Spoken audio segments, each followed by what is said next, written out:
আলাইকুম, জান্নাতের রান্নাঘরে আপনাদের সবাইকে স্বাগতম। আজ আমরা বানাবো চিকেন ফ্রাই। প্রথমে আমরা মাংসগুলো এইভাবে কেটে নিব। এবার এগুলাকে আমরা ভালোভাবে ছিদ্র করে নেব যাতে এর ভিতর সমস্ত মশলাগুলো ঢুকে যায়। কাঁটা চামচ দিয়ে আগে আমরা ভালোভাবে এগুলো ছিদ্র করে নেব এইভাবে।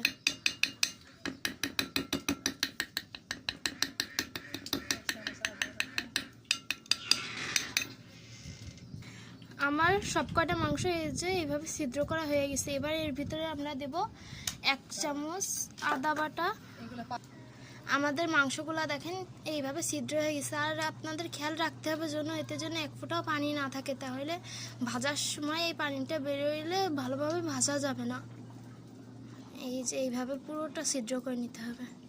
এবার এর ভিতরে আমরা দিব 1 চা চামচ আদা বাটা।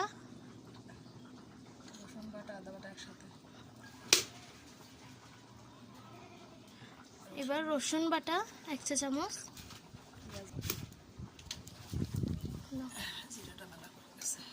হালকা একটু তেল দাও, ঝালও মেলা হয়ে গেছে, ঝাল বেশি হয়, ঝাল এই 2 চামচ তেল দিব। এবার আমরা এর ভিতরে দিয়ে এবার এটা ভালোভাবে ম্যারিনেট করে নিব।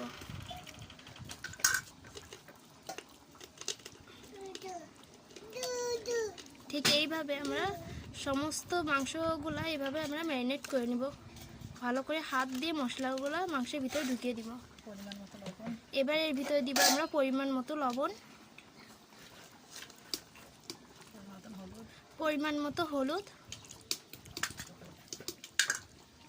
এবার এগুলো ভালো করে আমরা ম্যারিনেট করে নিব। ফ্লেভারের জন্য আমরা দিয়ে দিচ্ছি এখানে 2টি তেজপাতা ছিঁড়ে নিয়ে এটা ভাজার সময় উঠে ফেলাবেন, শুধু ফ্লেভারের জন্য এটা দিয়া। এইটা ভালোভাবে ম্যারিনেট হয়ে গেলে এবার এর ভিতরে আমরা দেব রাঁধুনি স্বাদ মিশালি মশলাটা, যাতে আমার এই চিকেন ফ্রাইটা স্বাদটা যাতে বাড়ে। এবার আমরা এই মশলাটা পুরো দিয়ে দিচ্ছি। এইটা অবশ্যই মাখানোর পরে দিবেন। এবার এটা ভালোভাবে মিক্স করে নেবেন। আর এইটার ভিতরে লবণ থাকে, এই জন্য লবণের পরিমাপটা একটু কম করে দিবেন। এবার এর ভিতর দিব আমরা 1 চামচ ঘি দিয়ে এটা আবার ভালোভাবে আমরা ম্যারিনেট করে নেব।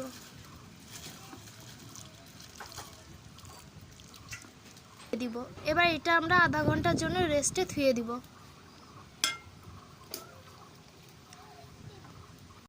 আমরা এইদিকে ময়দাটা দিয়ে মাংস ভাজবো, সেই ময়দাটা এবার আমরা ভালোভাবে মাখিয়ে নেব। প্রথমে এর ভিতরে দিব আমি 1 টেবিল চামচ ঘি দিয়ে এটা আমি ভালোভাবে মেখে নেব।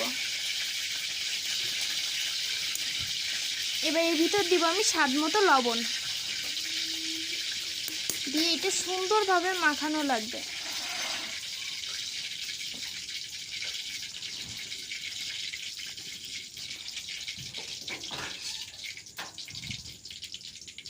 এইবার এর ভিতরে দিয়ে দিব আমি যে রেস্টে রাখা মাংসগুলো ধুইছিলাম সেগুলো এবার আমরা এর ভিতরে দিয়ে মাখিয়ে নেব।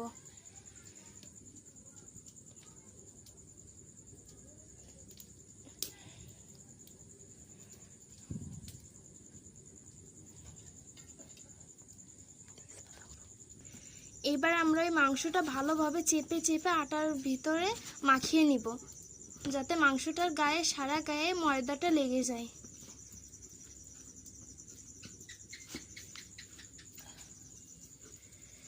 ভালোভাবে এগুলো চেপে চেপে এর ভিতরে আমরা এগুলো ভালো করে ময়দাটা মাখিয়ে দিব, যাতে এর ভিতর সম্পূর্ণ ময়দাটা লেগে যায়।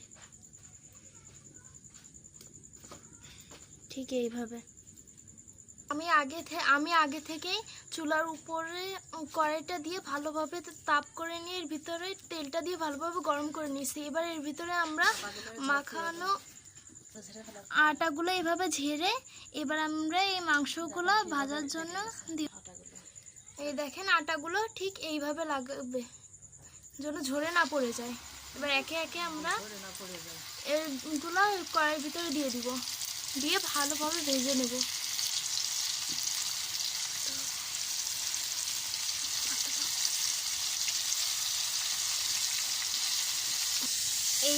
এইবার আমরা এই মাংসগুলো উল্টে উল্টে দিব। এইগুলা আমরা এইভাবে উল্টে পাল্টে দিব। আমাদের পিছনের পাশটা পুরোভাবে হয়ে গেছে, আর এগুলো সম্পূর্ণ বাদামি কালার হবে। এইবার আমরা এগুলো লাভিয়ে ফেলবো। আমার ভাজা হয়ে গেছে। ঠিক কালারগুলো ঠিক এরকম বাদামি আসবে। ঠিক কালারগুলো এমন আসবে। এই যে হয়ে গেছে আমার চিকেন ফ্রাই।